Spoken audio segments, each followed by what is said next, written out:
दोनों में से एक आएगा, भावार्थ या सरल अर्थ। इस तरह के आपको सवालात पूछे जाते हैं।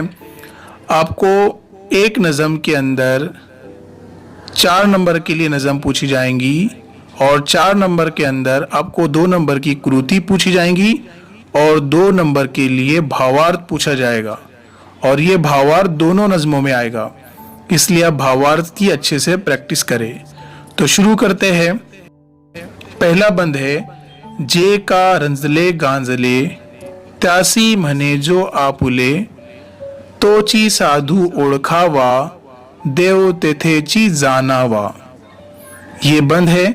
इसका शॉर्ट में उर्दू में तर्जुमा यूं है, जे का रंजले गांजले त्यासी म्हणे जो आपुले, जो दुखी और परेशान लोग हैं उनको जो अपना कहे, तोची साधु ओळखावा, वही साधु है यानी अच्छा आदमी है, पहचान लो।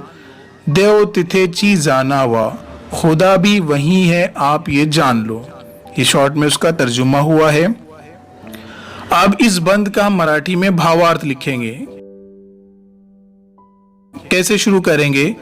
प्रस्तुत ओळी रंजले गांजले या भंगातून घेतलेली आहेत, याचे कवी संत तुकाराम महाराज आहेत, ज्यामध्ये त्यांनी साधूची लक्षणे सांगितली आहे। ये जो 2.5 लाइन है, ये 2.5 लाइन फिक्स रहेगी, चाहे किसी भी बंद की भावार्थ या सरल अर्थ लिखने के लिए आपको आ जाए।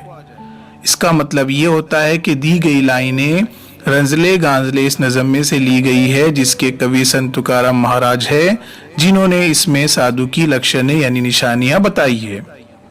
ये तीनों भी बंद के अंदर सेम रहेंगी 2.5 लाइन। अब उसके आगे हम तशरीह कर रहे हैं इस बंद की।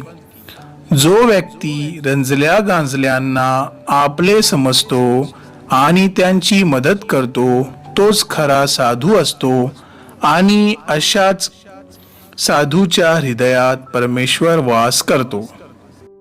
यानी जो शख्स मुसीबत ज़दा परेशान लोगों को अपना समझता है और उनकी मदद करता है, वही हकीकत में साधु होता है और ऐसे ही साधु के दिल में खुदा मौजूद होते हैं।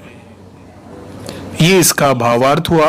अब नेक्स्ट बंद, अगला कड़वा यानी अगला बंद ये है, मृदु सहबाय नवनीत तैसे सज्जनाचे चित्त, ज्यासी अपंगिता नाही त्यासी धरी जो हृदय। शॉर्ट में इसका उर्दू में तर्जुमा, जिस तरह से मक्खन अंदर बाहर से मुलायम होता है, तैसे सज्जनाचे चित्त, उसी तरह से अच्छे आदमी का दिल होता है। जासी अपंगिता नाही त्यासी धरी जो हृदय, जो इस दुनिया में बेसहारा है उसे जो अपने दिल से लगाता है वही साधु है। ये इस 4 लाइन का मतलब हुआ। अब इसका हम मराठी में भावार्थ लिखेंगे, सवाल का नंबर डालेंगे, फिर उत्तर लिखेंगे, भावार्थ।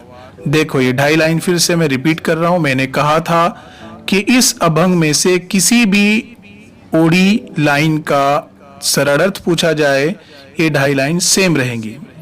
प्रस्तुत ओडी रंजले गांजले या अभंगातून घेतलेली आहेत, याचे कवी संत तुकाराम आहेत, ज्यामध्ये त्यांनी साधूची लक्षणे सांगितली आहे। अब ये 4 लाइन का भावार्थ, ज्या व्यक्तीचे हृदय नवनीत प्रमाणे बाहेरून आणि आतून मृदू असते, तसेच जो व्यक्ती अपंगिता नसल्यांना आपले समजतो व त्यांची सेवा करतो, तोच खरा साधु किंवा सज्जन व्यक्ति असतो।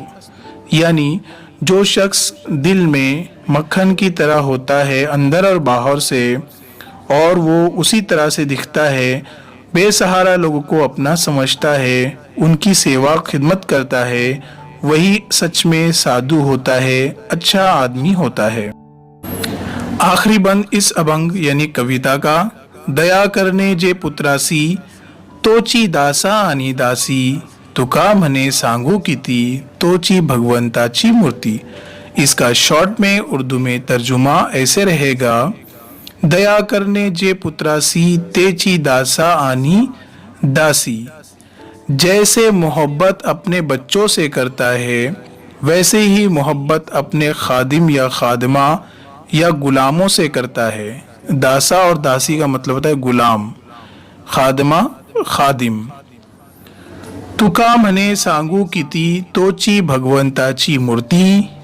तुकाराम महाराज कहते हैं कि मैं कितना बयान करूं कि उसी में खुदा होता है, वही खुदा की मूरत है। अब इसका मराठी में भावार्थ हम लिखेंगे और जो 2.5 लाइनें फिर से रिपीट होगी। प्रस्तुत ओळी रंजले गांजले या अभंगातून घेतलेली आहे। पेश की गई लाइनें रंजले गांजले इस कविता में से ली गई है। याचे कवी संत तुकाराम आहेत, जिसके शायर संत तुकाराम है, ज्यामध्ये त्यांनी साधूची लक्षणे सांगितली आहे, जिसमें उन्होंने साधु की सिफतें बयान की है। अब इसका मराठी में भावार्थ।